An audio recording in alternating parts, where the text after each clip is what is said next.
चलिए गाइज, अब हम टॉपिक 2 कर लेते हैं। अब हम बनाएंगे प्रारंभिक पूंजी व पूंजी पर ब्याज की गणना। यहाँ पर सिर्फ ब्याज की गणना करना है, तो खाता नहीं बनाना है। अब उदाहरण नंबर 15, जिसमें आपको बेसिक डिटेल दिया है इसका और एक क्वेश्चन दिया है, तो उदाहरण नंबर 15 को हम सॉल्व करेंगे। तो शॉर्ट में लिखना है, उनका नाम दिया है स और श्री, ठीक है। अब इस स श्री का मतलब क्या है? सलोनी और सृष्टि। मेरे को स बस लिखना है, ठीक है, ओके। तो सलोनी है और एक सृष्टि है, ठीक। सलोनी के साथ वैसे समोसा होना चाहिए था तो पूंजी कितनी उनकी? तो सलोनी ने 2 लाख रुपए की पूंजी लगाई, सृष्टि ने 3 लाख रुपए की लगाई। हाँ, उनकी ये पूंजी का शेष है, जो कि कब का है? 1 अप्रैल 2005 का है। अतिरिक्त पूंजी कितनी लगाई? तो 1 जुलाई 2005 को सलोनी ने लगाई 50,000 और सृष्टि ने लगाई 60,000 रुपए। दोनों ने परफेक्ट एक ही समय पे 1 जुलाई को 2005 में ही 50 और 60,000 रुपए की पूंजी लगाई। फिर आहरण हुआ उनका, तो सलोनी के द्वारा 1 अक्टूबर को आहरण हुआ 30,000 रुपए का और सृष्टि के द्वारा आहरण हुआ 1 जनवरी 2006 को 60,000 रुपए का। ब्याज की जो वार्षिक दर है, जो पूंजी पर लगाना है, वो है 8% वार्षिक। तो पूरा प्रश्न हमने शॉर्ट में लिख लिया। अब हम बनाते हैं इसका क्वेश्चन, मतलब सॉल्व करते हैं इसे। चलिए, तो चूंकि ब्याज की गणना करना है, तो खाते तो बनाने की आवश्यकता नहीं है, तो आप बस ये लिखिए कि पूंजी पर ब्याज। तो पूंजी पर ब्याज लिखना है, तो कुल पूंजी लिखिए, जो कि कितना है? 2 लाख रुपए गुणित 8/100। अब काटना है, तो 2 जीरो से 2 जीरो कट गए, 8 दूनी 16, 3 जीरो बचा है, तो लिख लेंगे 16,000 रुपए, ठीक। वैसे किसका था? ये सलोनी का था, तो मैं शॉर्ट में S1 लिख देता हूँ इसको, और एक को लिखेंगे S2। एक S1 रहेगा और एक S2। ये हो गया, समझ लीजिए, S1 का। अब हम निकालते हैं S2 का। जो अतिरिक्त पूंजी है, उसका समय बहुत जरूरी है लिखना कि किस समय पर वह पूंजी लगाई गई। तो समय है 1 जुलाई 2005। अब देखिए, 1 अप्रैल से इनका शुरुआत होता है और 31 मार्च को खत्म हो जाता है वित्तीय वर्ष के अकॉर्डिंग। तो हमें अब महीने को काउंट करना है, तो जुलाई से मार्च तक गिनना है। तो जुलाई, अगस्त, सितंबर, अक्टूबर, नवंबर, दिसंबर, जनवरी, फरवरी, मार्च, 9 महीने का ह्रास। कितने महीने का? 9 महीने का। तो अतिरिक्त पूंजी की राशि है 50,000 रुपए, 9 महीने का ह्रास लगेगा। तो आप यहाँ शॉर्ट में लिख सकते हैं कि यहाँ पर लगेगा 9 माह का ह्रास, 9 माह का ह्रास। अब आप लिखिए और डिवाइड कीजिए। तो अतिरिक्त पूंजी 50,000 रुपये लगाई सलोनी ने 8/100 का दर रहेगा, 9 महीने का ह्रास, इसलिए 9/12। अब कट फिर कैंसिल लिखना है, 2 जीरो से 2 जीरो कट गए और इनको काट लेते हैं। 3 तिया 9, 3 चौक 12, 4 एकम 4, 4 दूनी 8, 2 जीरो से 2 जीरो कट गए। क्लियर है? 3 तिया 9, 3 चौक 12, 4 दूनी 8 और 2 जीरो से 2 जीरो कटे, 2 और 3 बचा है, तो 2 तिया 6, 6 पंचे 30, 6 पंचे हम लिख लेंगे 30। इन दोनों का गुणा करके हो गया 6 और 6 पंचे 30, 2 जीरो को लिख लेंगे, तो कितना हो गया? 3,000 रुपये। अब दोनों को जोड़ देंगे, तो कितना होगा? 16 में 3 जोड़ेंगे तो 19,000 रुपये, ठीक है।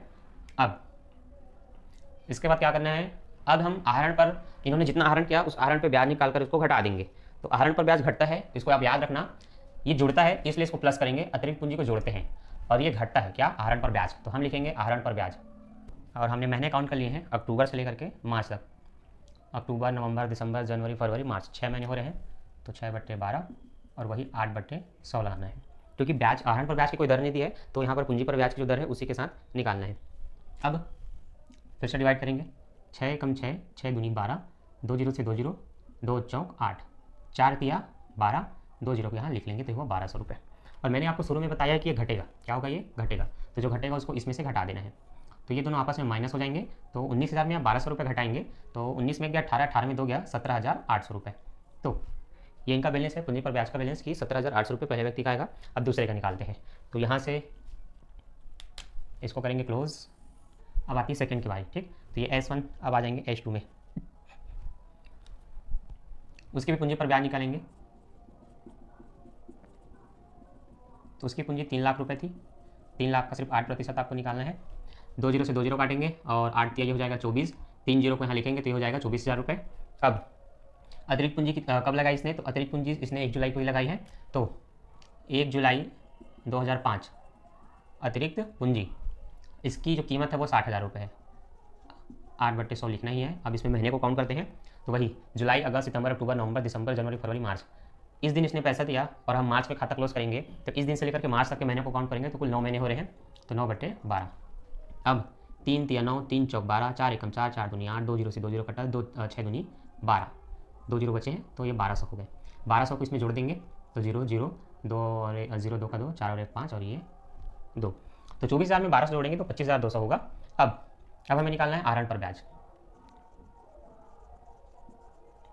अब आहरण पर ब्याज तो निकालना है, पर समय देख लेते हैं कि कब आहरण किया। तो तो इसने जो आहरण किया हुआ है 1 जनवरी सन 2006 को। ठीक, अब इसने जनवरी में आहरण किया है, जिसका राशि देख लेते हैं कितना है। तो राशि है 15,000 रुपये का, 15,000 रुपये की राशि है, जिस पर 8/100 तो लगेगा ही गुणित। अब हमें देखना है जनवरी में आहरण किया और आपको मार्च में ख़त्म करना है, तो जनवरी फरवरी मार्च सिर्फ 3 महीने का राशि निकलेगा, तो 3/12। अब 3 एकम 3, 3 चौक 12, 4 दूनी 8, 2 0 से 2 0, 15 दूनी 30, एक ही जीरो बचा है, लिखेंगे सिर्फ 300 रुपये। ठीक, तो सिर्फ 300 रुपये की अमाउंट है इसमें जो कटेगा, और आपको मैं बता दिया था कि ये घटता है और ये जुड़ता है। ठीक, अब 300 घटाएंगे तो 200 कट गया ऊपर का, 100 रुपये और घट जाएगा, तो 24,900 रुपये हो जाएगा। तो ये रहा इन दोनों का मेन आंसर। एक का निकला 17,800, दूसरे का निकला 24,900 रुपये। गलती किया मैंने, गलती, अभी मुझे गलती पता चला। अब आप ध्यान से देख रहे होंगे तो आपको गलती पता चल गया होगा। अब गलती क्या है, गलती यहाँ पर है कि 3 और 2 बचा था, 3 दूनी 6 होता है और 6 6 36 होता है, 6 6 36 होता है, और 2 जीरो बचे थे, तो ये हुआ 36,000। 36 तो 24,000 में 3600 को जोड़ेंगे तो 27,000 हो जाएगा। कितना हो जाएगा, 27,000। ठीक, तो ये भाई गलत आ गया मेरा आंसर। तो ये हो जाएगा 27,600, जिसमें से आप 300 रुपये को घटाएंगे तो 27,300 रुपये। ठीक, अब क्लियर है। तो आई होप आपको समझ में आ गया होगा। गलती आपने अगर तुरंत ही पकड़ लिया था, मतलब आप बहुत ध्यान से वीडियो को देख रहे हैं, तो तुरंत आप कमेंट कीजिए और बताइए। लाभ से अधिक पूंजी पर ब्याज साझेदार को नहीं दिया जाता। ठीक, तो ये टॉपिक हो गया, जिसका 1 ही 2 क्वेश्चन है, ज़्यादा नहीं है। अब इसका एक एग्जाम्पल देख लेते हैं, जो कि उदाहरण 17 है। तो उदाहरण 17 आप फटाक से बुक में निकाल लीजिए, या नहीं तो फिर मैं शॉर्ट में लिख देता हूँ कि 1 अप्रैल 2013 इनका जो खाता ओपनिंग डेट है वो 1 अप्रैल 2013 है, और इनकी जो पूंजी है 10 लाख और 15 लाख रुपए है, ब्रिज और नदन का। लाभ हानि जो है वो 2:3 के अनुपात में बांटा जाता है, तो हम इसको यहीं पर लिख लेते हैं 2:3, या उसको हम अलग से भी लिख सकते हैं। अब जो साझेदार की पूंजी है उस पर ब्याज है 12% प्रति वर्ष, तो हम लिखेंगे पूंजी पर ब्याज 12% वार्षिक। वार्षिक लिखना जरूरी है। तो बच्चों इस टॉपिक को बड़े ध्यान से देखना, क्योंकि यहाँ पर थोड़ी सी कन्फ्यूजन है। वैसे कन्फ्यूजन कुछ नहीं है, लेकिन क्या कंडीशन है उसको देखिए। 2 व्यक्ति हैं बी और एन, जिनकी पूंजी है 10 लाख और 15 लाख रुपए, और जिनको उस वर्ष लाभ हुआ है सिर्फ 2 लाख रुपए का। ठीक है, अब आप पूंजी पर ब्याज निकाल करके देखिए, वो लाभ से अधिक ही होगा। तो चलिए हम फटाक से निकाल लेते हैं। बी का था 10 लाख रुपए, 10 लाख गुणित 12/100 करेंगे, तो 12 कम 12 मतलब 1,20,000 रुपये पहले व्यक्ति का निकलेगा। 2 जीरो आप कैंसिल कर दीजिए दोनों का, तो यहाँ पर 4 जीरो बचा, 4 जीरो लिखा हूँ। 12 कम 12 एन का निकालूंगा तो एन का है 15 लाख रुपए, 15 लाख गुणित 12/100, 2 जीरो से 2 जीरो कटा, 12 पंचे 60 की जीरो, 3 जीरो तो पहले ही बचा है, 1 जीरो और लिखना है। 12 पंचे 60 की जीरो, हासिल है 6, 12 कम 12 और 18, तो इसका आया 1,80,000 रुपये। अब हम देखेंगे कि कुल पूंजी पर ब्याज कितनी हुई। तो कुल पूंजी पर जो ब्याज है वो हो रहा है 3 लाख रुपए। कितने का हो रहा है, 3 लाख रुपए। और लाभ कितना है हमारे पास, कुल लाभ सिर्फ 2 लाख रुपए है। तो ऐसे में फिर लाभ का बंटवारा कैसे होगा। तो इसलिए लाभ का बंटवारा कैसे किया जाता है वो अब जो बताऊंगा वो बहुत इंपॉर्टेंट है, तो उसको ध्यान से देखिए, वो बहुत जरूरी है। तो अगर बी को मुझे लाभ का बंटवारा करना है तो मैं सबसे पहले लिखूंगा बी की पूंजी पर ब्याज कितना है। तो बी की पूंजी पर ब्याज है 1,20,000 रुपये।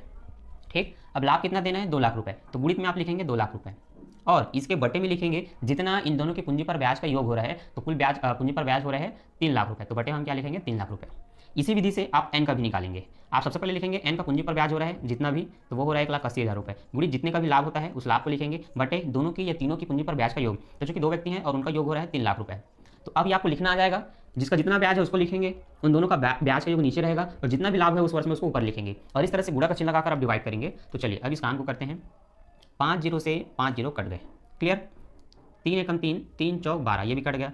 4 और 2 का गुणा होगा तो 4 दूनी 8, 3 जीरो को यहाँ लिख लेंगे, ये हो गया 80,000 रुपये।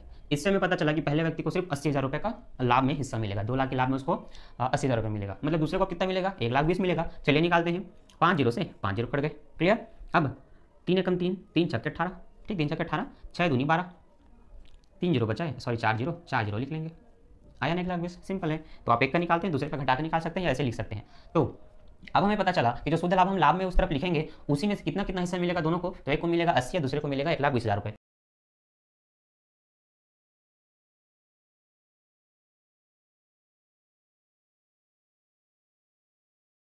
वर्ष का तो लाभ है 2 लाख रुपए का। लाभ कितना है, 2 लाख रुपए का लाभ है। और पूंजी पर ब्याज अभी का जो हमने निकाला है 80 और 1,20,000 एंट्री होगा। तो अब हमें लिखना है बी और एन, और हमें शॉर्ट में लिखना है पहले व्यक्ति का 80,000 रुपये और दूसरे व्यक्ति का 1,20,000 रुपये, कुल हम लिख लेंगे 3 लाख रुपये का अमाउंट, सॉरी 2 लाख रुपये का अमाउंट, क्योंकि दोनों को जोड़ने से 2 लाख ही हो रहा है। ठीक, अब इसी से बैलेंस कर लेंगे, तो 2 लाख यहाँ भी और 2 लाख रुपये यहाँ भी। बस अब इसको क्लोज कर देना है, डबल लाइन खींचते हुए, और ये हमारा कंप्लीट हो गया। था सिंपल। हाँ, अगर आपको थोड़ी सी भी समस्या हुई होगी या थोड़ा सा कचरा जैसे लगा होगा तो उसी पर सिर्फ इस कार्यविधि के कारण लगा होगा, लेकिन अगर आप नियम को समझ चुके होंगे तो आपको दिक्कत नहीं होगा। तो ऐसे प्रश्नों में पूंजी दिया रहता है, पूंजी पर ब्याज की दर दिया रहता है और एक लाभ दिया रहता है। आपको सबसे पहले उनकी पूंजी को लिखना है और पूंजी पर ब्याज निकालना है उस दर से। तब आप देखेंगे दोनों का जो योग हो रहा है वो लाभ से कुछ एक्स्ट्रा है। तो जब भी उनकी पूंजी पर ब्याज लाभ से थोड़ा सा भी एक्स्ट्रा होता है तो आपको फिर ये एक्स्ट्रा काम और करना है कि क्या करना है, आपको लिखना है उस व्यक्ति का नाम, सामने उसकी पूंजी की ब्याज जितनी भी निकली, टोटल कितने का लाभ हुआ बटे दोनों की पूंजी का योग कितना हो रहा है। इस तरह से डिवाइड करके आप जो भी निकालेंगे वो कहलाएगा पूंजी पर ब्याज, और उसको आपको एंट्री कर देना है। तो आप उधर लिखेंगे, अब वो जो होगा वो ये 2 टुकड़ों में बराबर बढ़ चुका होगा अनुपात के अनुसार। बस फिर इसको खाता क्लोज कर दीजिए, बैलेंस करके हो गया, खाता बन गया।